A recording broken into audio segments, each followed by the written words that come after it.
Hello, Namaskar. Welcome to chapter number 24 of Learning Stellar Astrology. It's been a long, hard week, a good week, but a lot of work. So this is coming quite late at night, and so I hope I don't make a lot of mistakes.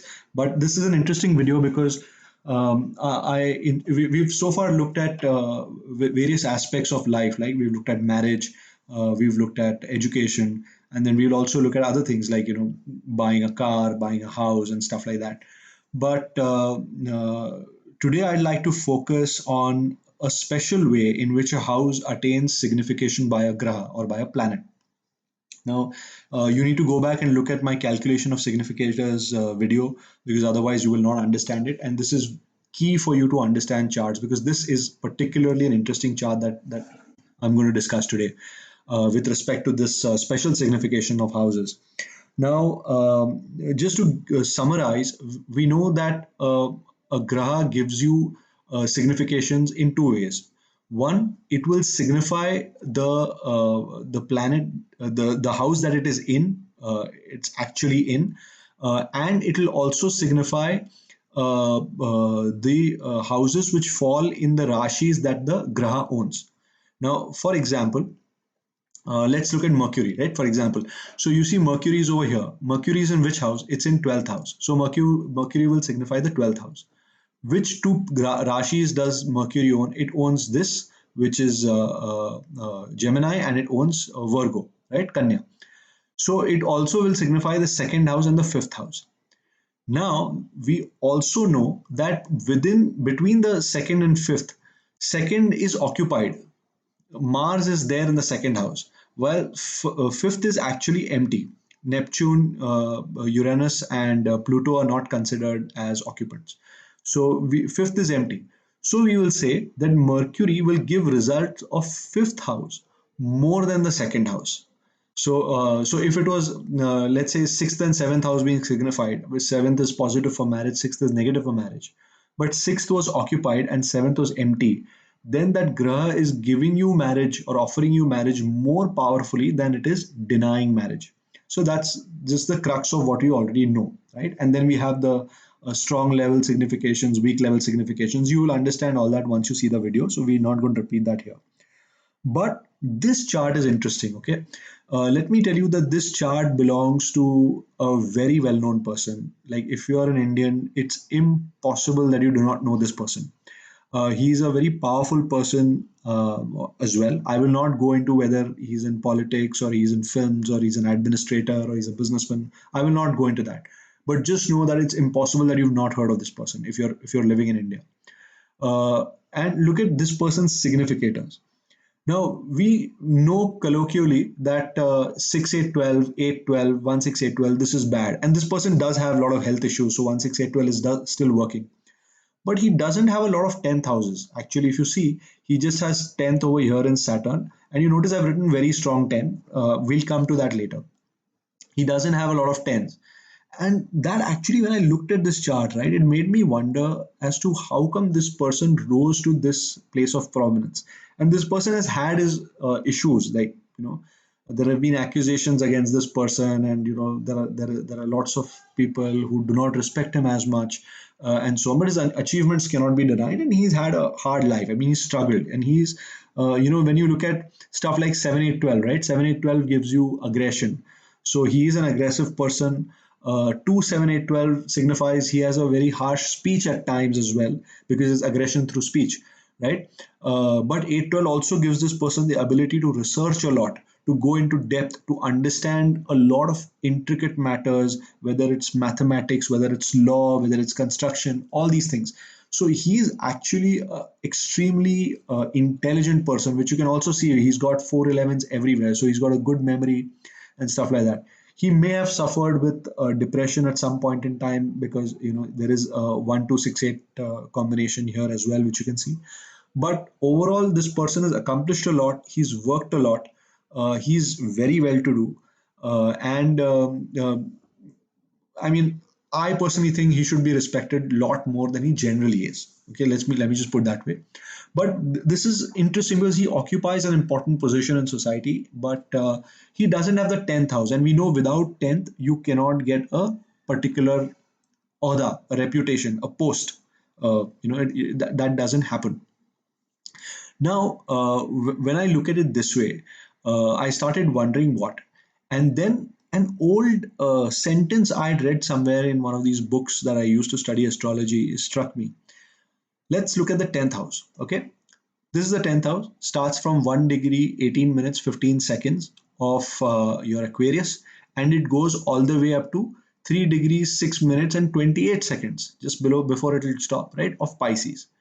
Is there any graha in the 10th house? No. Who owns the 10th house by virtue of Rashi ownership? Aquarius is owned by Saturn. So Saturn owns. Now you look at Saturn.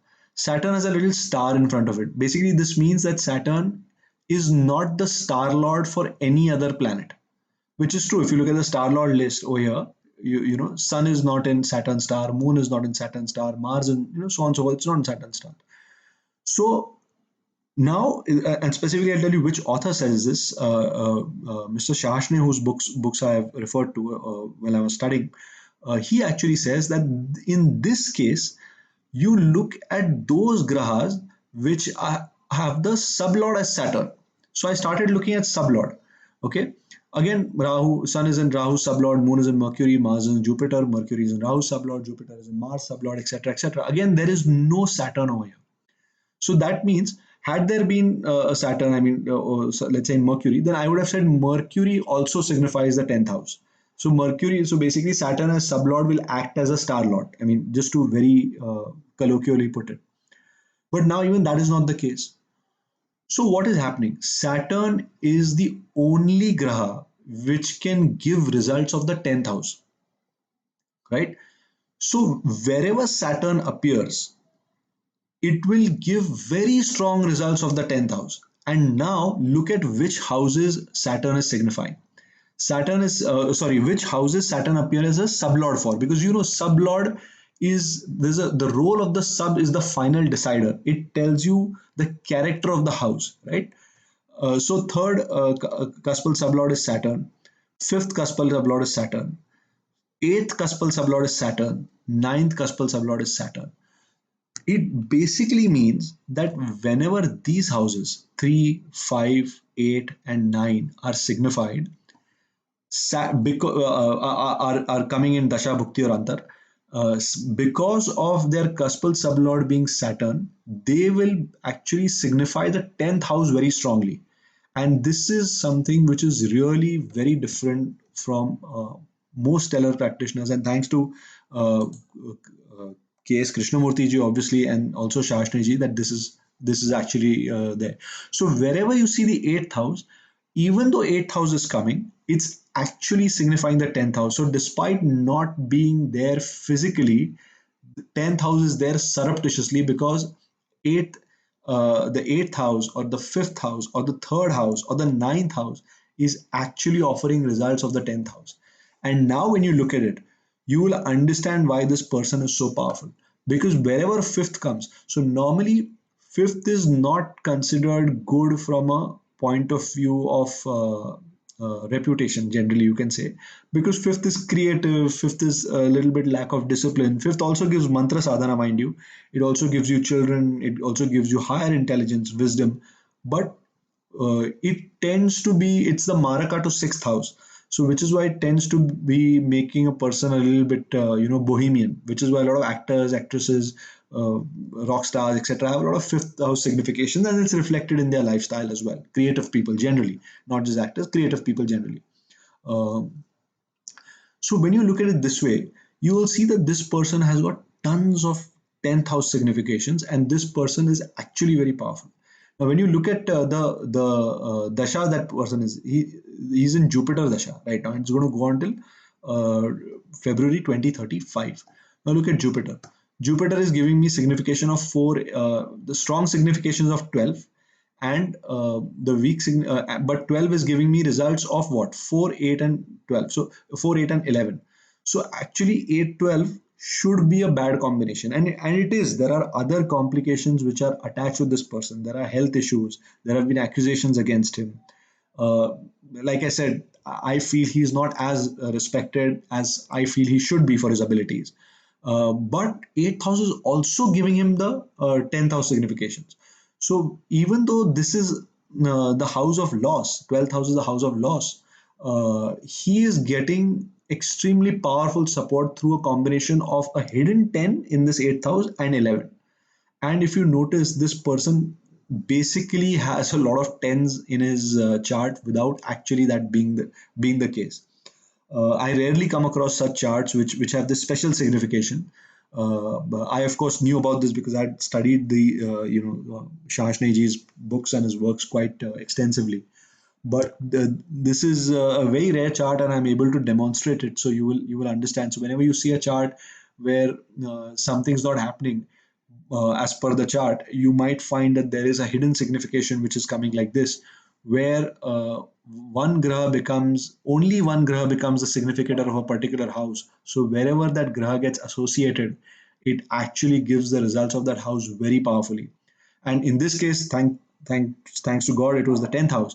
But if it was the 8th house or the 12th house, then this chart would have been an extremely bad chart, actually, because it's the powerful impact of 8th on its own, or the powerful impact of 12th on its own is not good, because 8th signifies delays, disappointments, getting money through bribes, accidents, all sorts of insults. They come under 8th house, right? And 12th house is obviously house of loss, or staying away from home, or it's house of being imprisoned, all these things. So but in this case, it's been the 10th house, and it has helped this person despite having a chart like this. So I hope you guys found this as interesting as I thought it was. And I mean, look at this. The next dasha is actually of Saturn.